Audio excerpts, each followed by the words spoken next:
I'm here with Deborah James, aka Bowel Babe, but I'm going to call her Debs because that's what your friends call you. That's my real name. That is her name. So can you tell me a bit about how Bowel Babe came about? So I have bowel cancer.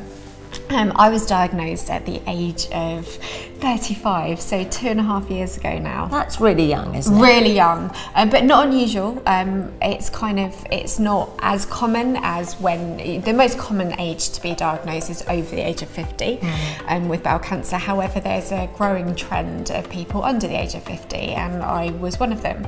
And I was diagnosed, at the age of 35 with stage 4 bowel cancer. They found a 6.5 centimetre tumour up my bum, which explains all the change in bowel habits and the blood.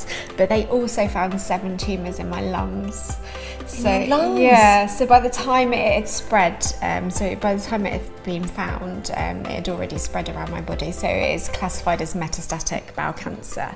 Now, I, over the last couple of years, have had lots of different operations. I still have cancer, it's now in my liver, but I'm under a brilliant team at the Royal Marsden, and I'm just alive and living with cancer. How have you got from your diagnosis to this person who is just coping with it in the way that you are? I need people to know that quite often I will have days where I'm horizontal and I can't get out of bed. But then what I try to do is make the most of the time that I do feel well. And I also try to keep myself really healthy in those times to allow me the energy, to allow me just to feel good about yourself. I don't want to be the person who just is about cancer. I'm now 37. I enjoy clothes and going out and seeing my friends and exercise, and I love food, and I love life actually. We need to see more examples of people just living with cancer. And I think for me, I want to show people that cancer can dance, and cancer doesn't have to sit there feeling really depressed about themselves, because that's not how I want to live my life. If I've only got a short amount of time, I want to be enjoying it.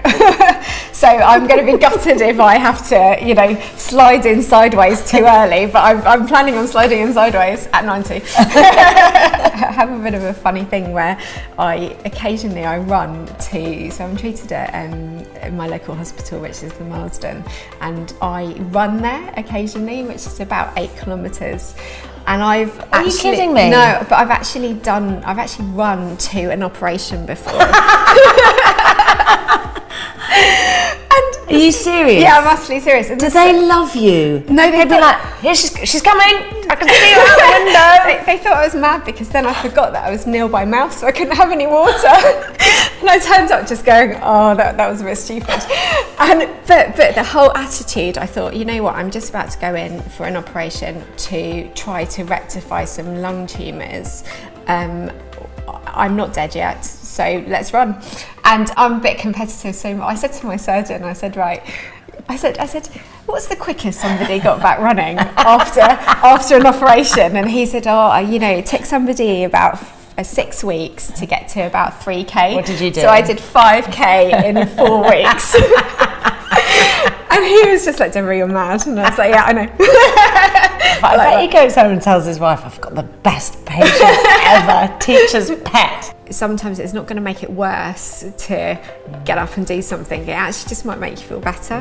What part does food play in bowel cancer, and what do you do to make yourself feel better, and how does it So we know, so I'm a bit of a geek. I'm fascinated by understanding about bowel cancer and gut health especially, and understanding, as I was saying to you earlier, understanding the impact that our guts can have, not only on our health but our well-being, and just generally how we feel. And I love food. I'm a bit of a foodie.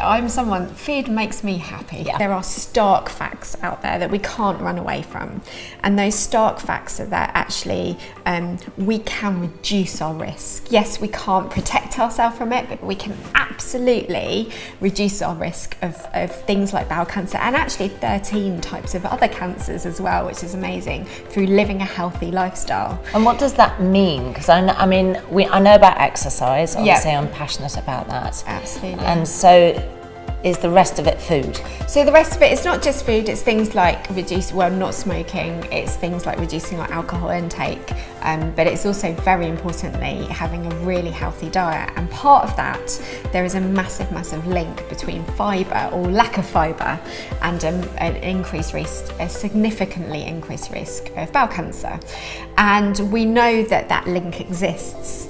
And we know that actually getting fibre into our diet can be easily rectified. And also, let's face it, we just want quick wins a lot of the time, don't we? We need to make it easy because, we're all busy, and we have to make being healthy and preventing your risks of illness as easy as possible. Because if it's not easy, nobody does it, right?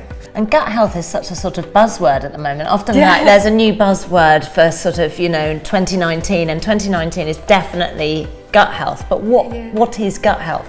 I think it's understanding that the things that we put into our tummy and then that goes through our gut, which is a huge organ, can actually play has a significant impact on not just kind of fueling our body, but it can have an impact on our immune system, on disease, your total well-being, basically, well-being. Right? Fibre is a huge part of that, and it's amazing how it's one thing, isn't it? I know. And I appreciate we can't isolate it, but we can say, hang on, I can do something about fibre, right? Quite easily, and you know what, I probably enjoy it. Yeah. And also it can it can make you poo more, which is great. There are good kind of poos, and there are, because we have a good healthy gut, and there are poos that means that, for example, we require more fibre. And so actually getting to understand what a good poo is actually, we need to be less British about stuff. I know, we've got to be less British about loads of things. I know. We do it every day. It's not like, it's not, we just got to get over it. We don't have poo fairies. No, but I think that actually understanding our guts and understanding that poo is a product of our gut, and actually it can indicate whether we've got a healthy gut or not, is a really good thing. So kind of like checking it, knowing what a healthy gut looks like, knowing what we can put into it can actually save your life. And if nothing else, it will just make you feel a bit better about yourself. So I think it's a bit of a no-brainer. No-brainer. I love you. You're amazing. Thank you very much. Thank you. Really learnt so much. About poo? Yeah. And Who'd fibre. have thought it? Who'd have thought it? Thanks, Debs. Cheers. Cheers.